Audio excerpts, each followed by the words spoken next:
Welcome to Heaven's Metal Magazine. I am here with Matt Whitaker, the writer-director for the film Truth and Treason. For over 30 years, Matt Whitaker has been writing and directing for film and television, a specialist in the World War II genre. His numerous produced screenplays include the critically acclaimed war films Saints and Soldiers and Instrument of War. He has creative produced or directed over 100 commercials and short films, shot in more than 30 countries around the world. His directing credits also include award-winning documentaries for PBS such as Ancestors and Small Fortunes, Microcredit and the Future of Poverty, featuring Nobel Peace Prize laureate Muhammad Yunus and Academy Award-winning actress Linda Hunt. I'll talk about his 2002 PBS documentary in a little bit, but welcome to the show, Matt. Thank you, Doug. It's great to be on here. Thanks for joining me. So, at just 16 years old, Helmut Hubener, the central figure in this film, became the youngest person executed by the Nazis. Wow, what a story. I've seen the movie, and I love it. Let me ask Thank you, you. what would motivate a teenager to give up horseplay, athletics, girls, being popular, and all those things teenagers do to stand up to the Nazi regime? That's a great question, Doug. I'm glad you started there because that really is, I think, what makes this true story unique. There are a lot of World War II stories out there, but these were teenage boys, and this Helmut Hubner was 16 when he did this. And I think one of the things that got him to do that, there were several things that happened at the same time, but one of them was he had a good friend who was Jewish and who was part of actually had converted to Christianity and was part of his faith community in Hamburg, Germany. And one day they show up to church and there's a sign that had been put out on the door by their ecclesiastical leader that said Jews not allowed to enter. And his friend had to walk away. And then shortly thereafter was arrested and ended up going to a concentration camp. That I think even as much as Helmut was a normal kid, had a crush on a girl at his work, loved hanging out with his friends, even in Nazi Germany. When something like that happens, at least this young man decided that he had to do something about it and began seeking out the truth. Um, I've been asked, what is this is another World War II movie, how would you compare it? And I've said this is like Schindler's List meets the Dead Poets Society, Hmm. if that makes sense. Yeah, I like Where that. it is a story that contains a lot of depth and a lot of conflict, but it's also some real teenage boys. Yeah, I love films that are real. I think most audiences do. There's a connection there Yeah. with reality and the human condition. Bravo, good job. Thank you. Thank you. Where did you find these actors? Casting did a great job with everyone in the film. They sure did. We cast the story out of London. Of course, it took place in Nazi Germany, so they were actually speaking German in historically. But I really wanted this story to be able to reach a worldwide audience, and so but it's a European story, so it was really important to me to find the right British cast. Hmm. And boy, you were right. Our casting director, Sarah Treves, who's based in London, really threw out a wide net, and we were seeing a lot of wonderful young British actors, knowing that all of them have to be good, but that key role, that young man who's going to portray Helmut Hubner, who's going to carry this film, has to be just fantastic. And we found a gift. Hmm. Young Ewan Horrocks, who had supporting roles in some other series on Amazon and some other things like that, just was so good. Wow. That must be an incredible feeling. I recently did a musical project with the creative person on my editorial team, and I kind of handed him the ideas and the theme and turned him loose. And Hmm. so I can imagine that must be what it's like when you have an actor like that and you've directed them, you've turned them loose and they create the magic that you get to present to the world. It's kind of a cool feeling, I imagine. It is incredible, and I would do an injustice if I didn't mention a couple of there are these four boys at the beginning of the film. You've seen it, so you know these four boys, and the other actors. Ewan, who I mentioned already, is from Yorkshire, kind of up in North England. The one who plays Karl Heinz Schnibe, his name is Ferdinand Mackay. He's from Scotland. The Hmm. one who plays Rudy Voba, his name is Dav Thomas, and he's from Wales. And the one who plays the Jewish friend is Alamon Schwartz, is from the southern tip of England. So kind of from these different parts, but they all just came together, became really tight, really close friends, and that chemistry I think just comes across. And then one more, and you saw the Gestapo agent who hunts Yeah. down Helmut, and then they have this really, really complex relationship. An actor named Rupert Evans, who many people have seen, like in Man in a High Castle. He was in the original Hellboy Hmm. film, all those years ago. Incredible actor. All of them brought just so much nuance to it. I was so pleased. I'm glad you brought that Gestapo agent up because one thing that just jumped out at me in watching the film was the conflict in his facial expressions of doing his job. You could that came across, and so tell me about that and why. I'll tell you what, he was able to convey so much saying so little. I just learned that when we were shooting with him. And I mean, I knew even going in what a wonderful actor he was, but learned very quickly that, man, when that camera is in close on him, there is so much going on behind his eyes, so much that's going on underneath the surface. And that was crucial for this character because this is based on an actual person. This is, Erwin Musner was a real Gestapo agent. He really was hunting down this whoever was putting out these anti-Hitler, anti-Nazi leaflets. Hmm. He really did bad things to people during the day, but at night he went home and he really was a loving husband and father. And it's hard for us to get our heads around that today. How Yeah. could that be? But that was the case, and not just with him, but that was the case. And so for Rupert Evans to be able to take on this really complex and difficult um, role to portray this historical person. Again, when you see Rupert Evans and Ewan Horrocks, this older, more seasoned actor and a young and upcoming actor in these scenes together, it's just gripping. So as a director, I would just sometimes just pinch myself and just think, man, this is way better than I had even hoped. Awesome. And I want to ask, did that Gestapo agent in your research, was there a conflict in his soul about what he was doing in chasing young boys? And There's evidence that there was, and to be wow. more pointed to that, there's evidence that specifically with Helmut, that something got to him because after, again, no spoilers here. This is you can Yeah. you can Google it and find out that Helmut and his led this resistance group for about a year, and then was captured by Musner, and was interrogated and tortured. But something happened, in this time, whether it was while Musner was reading these leaflets before he caught Helmut. He was convinced that it was a university professor that was writing them. They were so brilliantly written and filled with, so much. If you read any of them, it's great because you can still get access to 29 of his leaflets.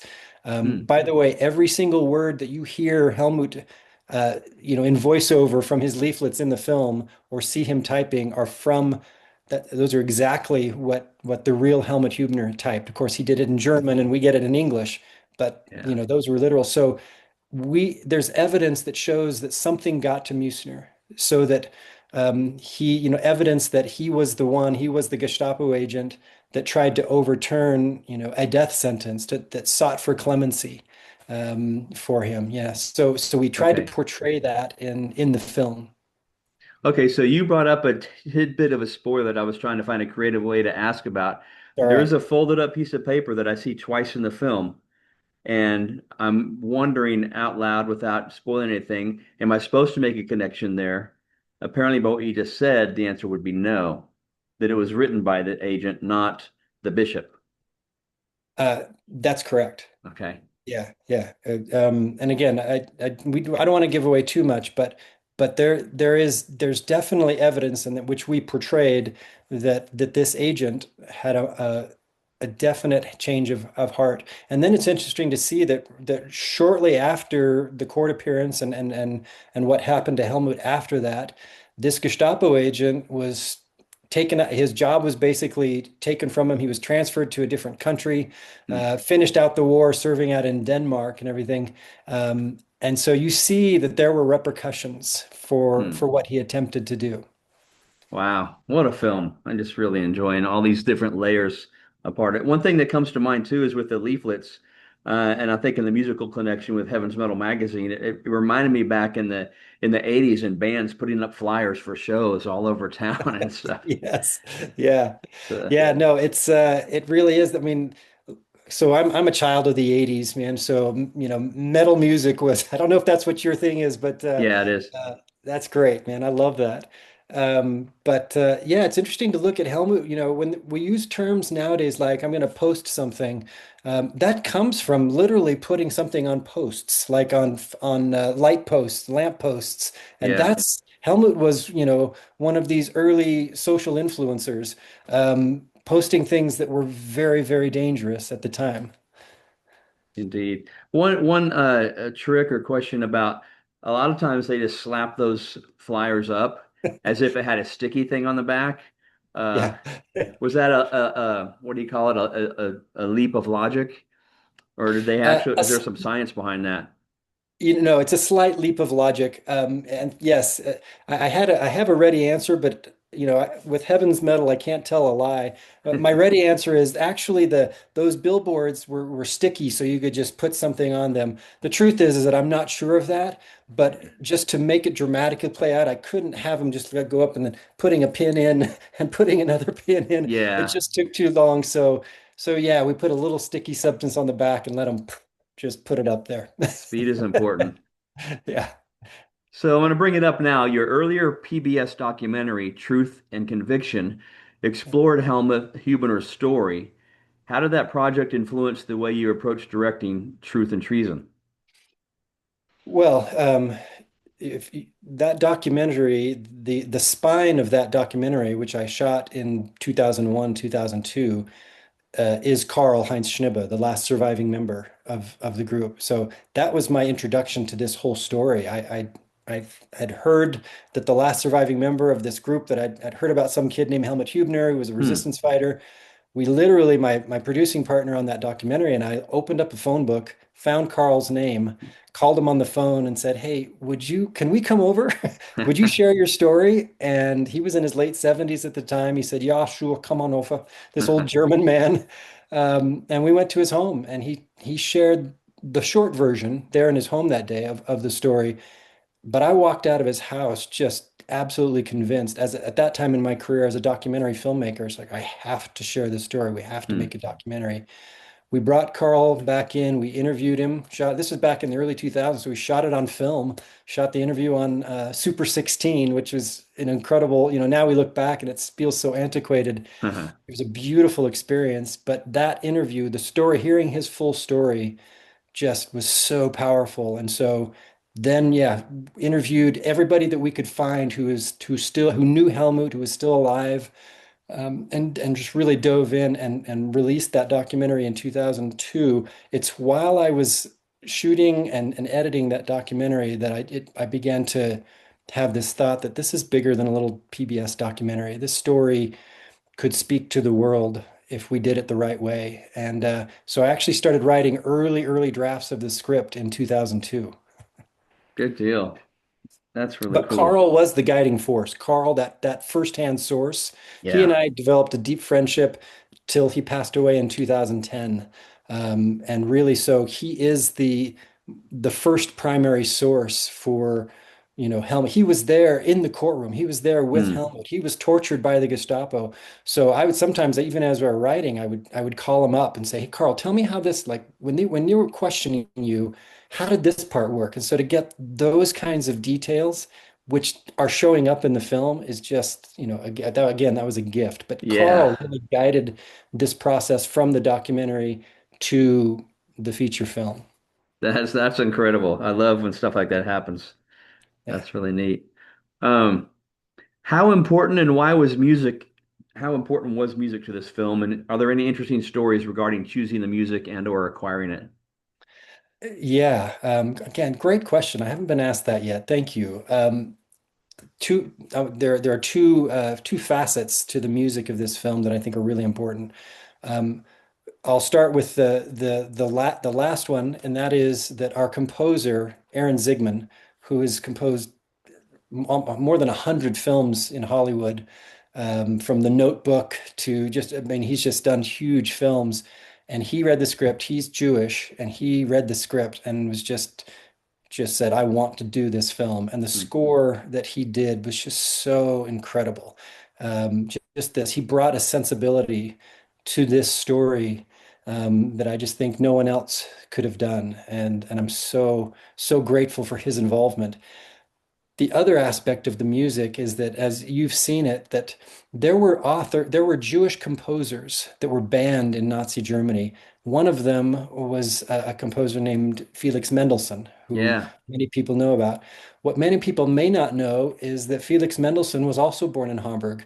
Now, of course, Hmm. this was in the 19th century, born and raised in Hamburg. When he was 12 and 13 years old, he was writing just incredible music. When he was there's some of the pieces that you hear. One of the pieces that you hear, it's when all three boys are out together putting out leaflets, and there's this beautiful Hmm. classical piece.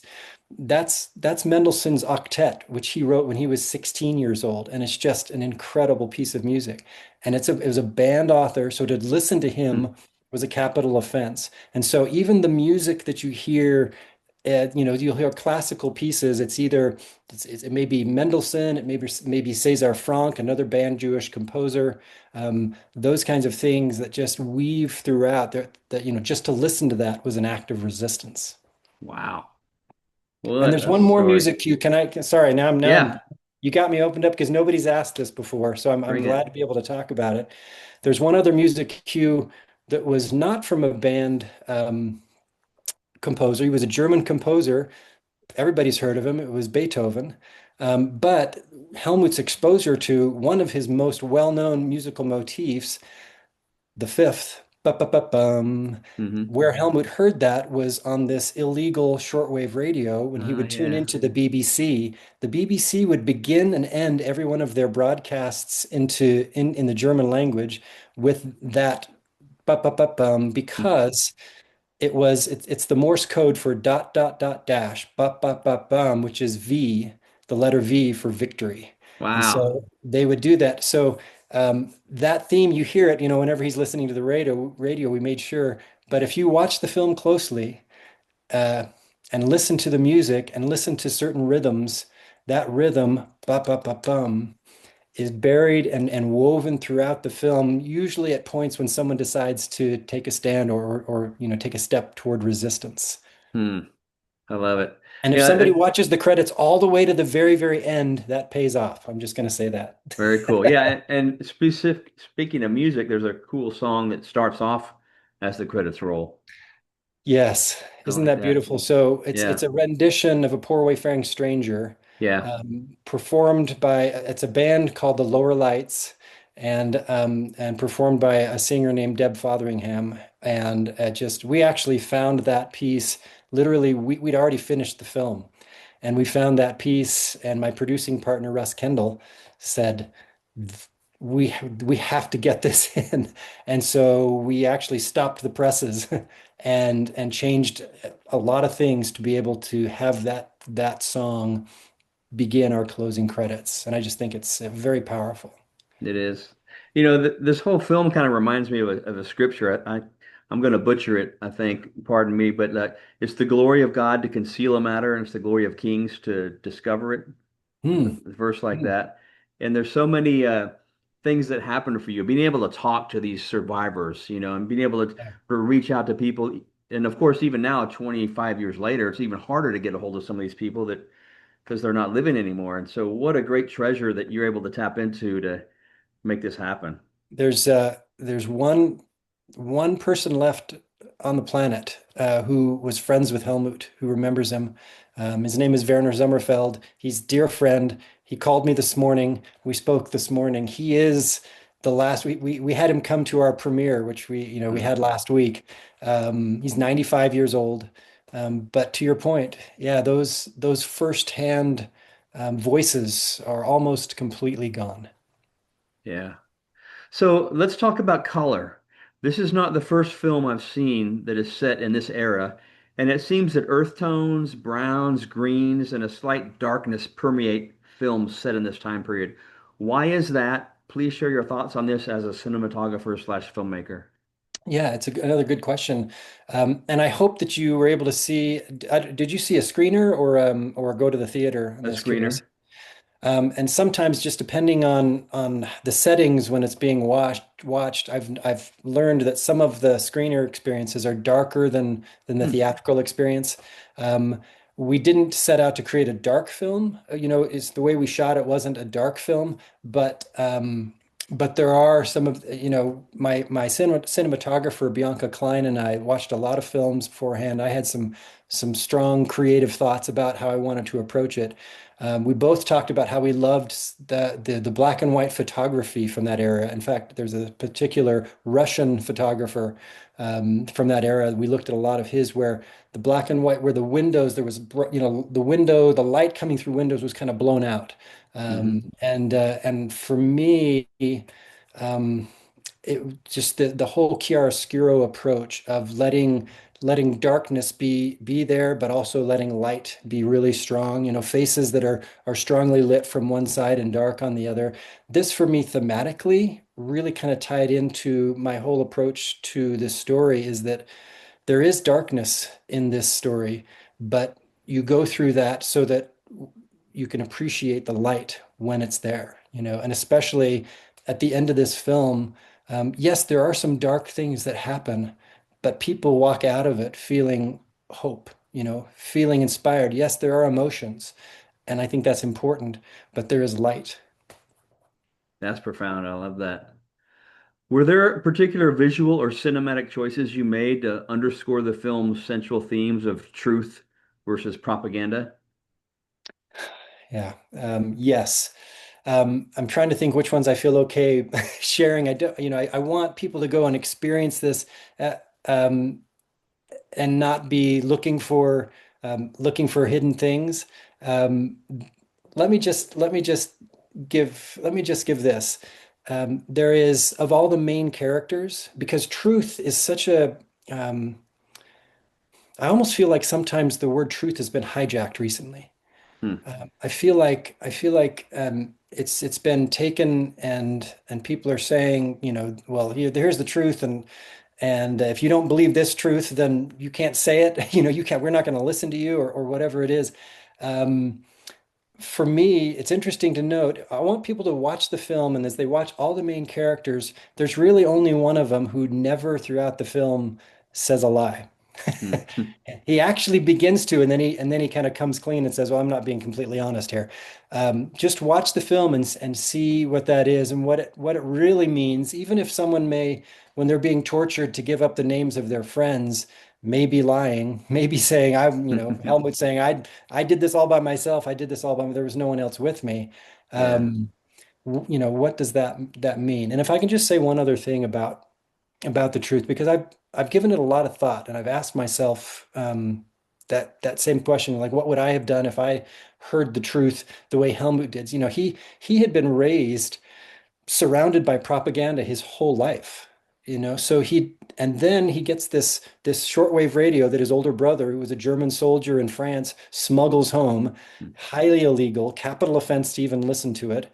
And of course, Helmut is curious and he tunes in the BBC and starts hearing the truth for the first time and immediately recognizes it Hmm. as objective truth. And I've tried to think, how does that happen? And here's the closest I can come. And it's not a perfect analogy, but it's as if someone who's been raised like their only source of information was perhaps MSNBC or Fox News, which are so leaning in different directions, but there's so much propaganda, frankly, on both of those. And if that's their only exposure is that one source, and then they turn on and it's Walter Cronkite, Hmm. and they start hearing objective, or as close as you could come to it on a national news program, objective truth. Um, I think even I would recognize it, Now, Hmm. the next step, of course, there's one thing to recognize the truth, and the next step is to actually do something about it. Hmm. And that's what I think makes Helmut and his friends so incredibly brave. Extraordinary. Yeah.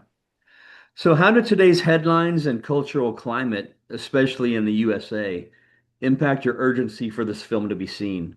What sort of reactions might you hope to evoke with this film? 20 plus years ago when I found the story and when we first started trying to, make it into a theatrically released film, my partners and I would say, "Man, it's so timely right now. This film really needs to come out. It's so timely." That was nothing.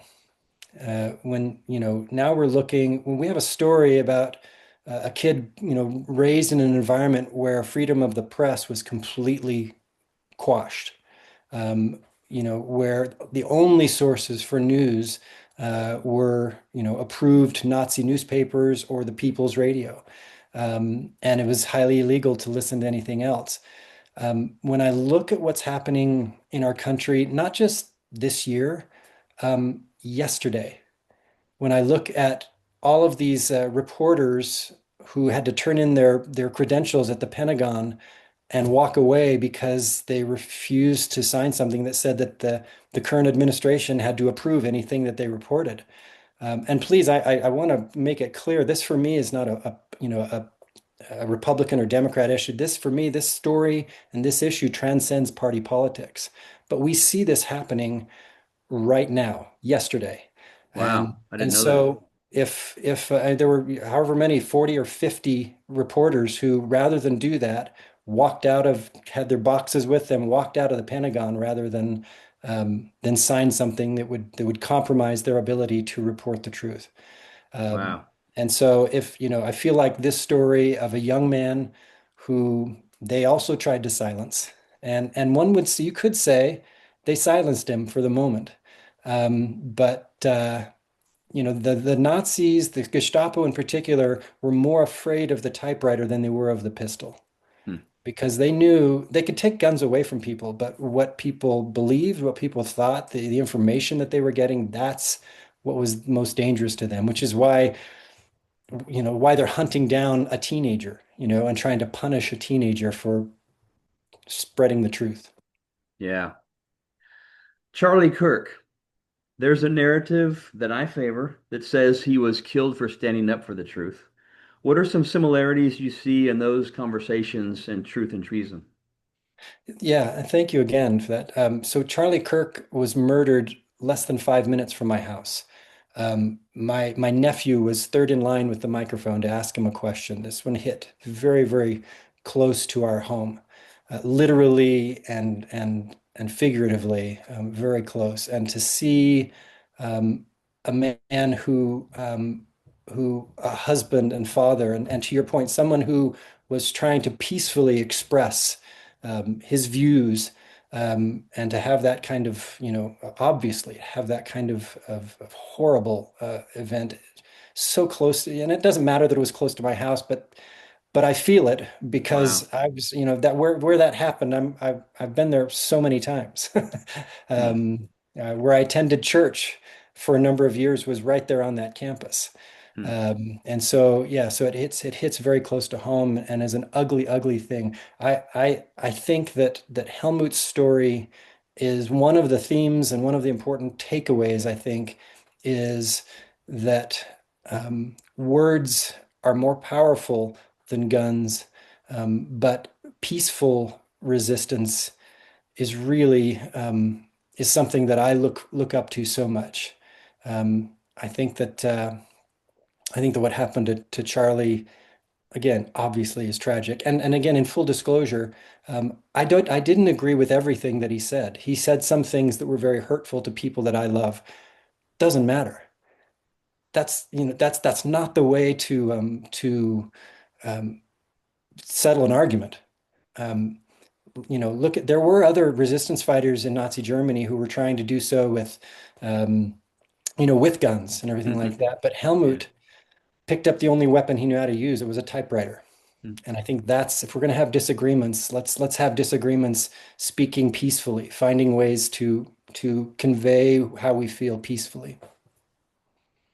Nice. I've got a short amount of time, so I'm gonna ask a couple quicker questions, and then I got one that might take longer to unwrap.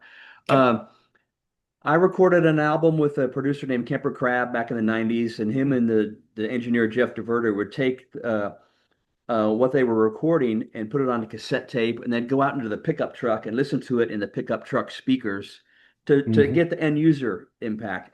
And so I'm looking at you behind you. There's like there's a theater room. So tell me Yeah. about how you use that and what you do, maybe in a similar fashion to look at your work. Yeah, I love the full surround sound experience. That's why I love going to theaters. That's why I have that. This is in my home. That's why I love having this here. Having said that, I love that your producers went out to the car because when we did the mix for this film down with Formosa Group, they're incredible. They also did a little film called Dune. They mixed our film.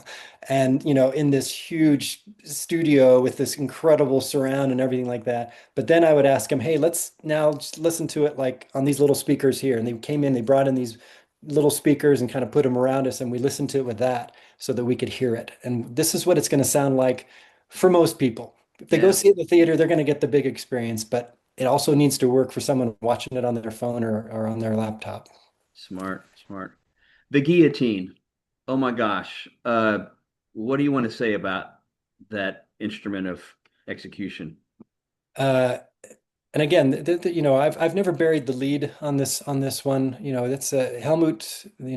Was the as you said to start off this conversation was the youngest resistance fighter that was sentenced to death for standing up to Hitler, and the mode of that the way that they killed him was the guillotine. I remember when I heard that, I just couldn't believe it. Is this, 17th century France? What's going on here? Hmm. But no, it was 1942 in Nazi Germany, and for a time, that's what they used, and it was a real careful and intentional decision process on how we would cover that, how we would shoot that scene. Again, I don't want to go into too much of it, but just to say that the film is PG-13 and it doesn't. There is no. I would say there is no gratuitous violence, but we also didn't want to, soft pedal what was at risk and what Helmut was knew he was putting at risk when he stood up. Yeah, restraint can be very powerful, and I think that's a good example Yeah, that you thank you. lived out. One quick question: was it a private event or a public event that you know The of? uh, The the execution. uh, the execution was a private event. Yeah, it Okay. happened. We know so much about it, and I'll just say this. Again, I don't want to spoil it, but there is a scene where we portray a certain amount of that event. We know from detailed Nazi records that from the moment Helmut walked into that chamber, the execution chamber, to the moment of his death was 18 seconds. Whoa. The scene that you see is exactly 18 seconds long, and that was and it's shockingly quick. It's shocking how it happens. So, and again, I don't want to frighten people away from that. They're not going to see anything gratuitous. But it was important to me as the director to take that bit of history, that detail of history that was so shocking to me when I read it, that they would record that amount, the precise Wow. seconds, and have that reflected in the way we shot the scene. That's shivering. What are some of the challenges of filming in a foreign country that the average person may not think about? I have to say, so we shot in Lithuania, and it's our third film we've shot there. The downtown of Vilnius, the capital of Lithuania, in some ways looks more like 1941 Hamburg than Hamburg does today. Hmm. It's incredible. We have a Lithuanian partner production company there, and the crews there are so incredible. The only crew member we brought from the United States was Bianca Klein, our cinematographer. Everyone else were Lithuanian, filmmakers, a Lithuanian crew. They were incredible. Hmm. Um, I've shot in many foreign countries. There are always a lot of challenges that come with that. But I do have to say, in all honesty, this experience filming this with Baltic Film Services in Lithuania was an incredibly good experience. It couldn't have been better. Nice. I've only got No about drama six. there, sorry. I've only got about 60 seconds for this last question. Okay. What are your thoughts on the rising emergence of what we might call the Christian film industry or faith-based films? What benefits come as a result of this openness by filmmakers and audiences both to embrace this emerging industry?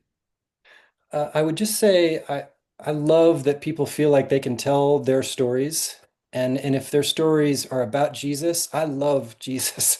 But I'll say at the same time that I've never seen this one as a faith-based film. For me, it's a religious film only in the sense that like Schindler's List is a religious film. This was a story of some good Christian boys who happen to be Mormon boys who made some really, really brave decisions and gratefully they did, and their church was, played a small part of that story, and I'm grateful that we were able to tell it the way that we did.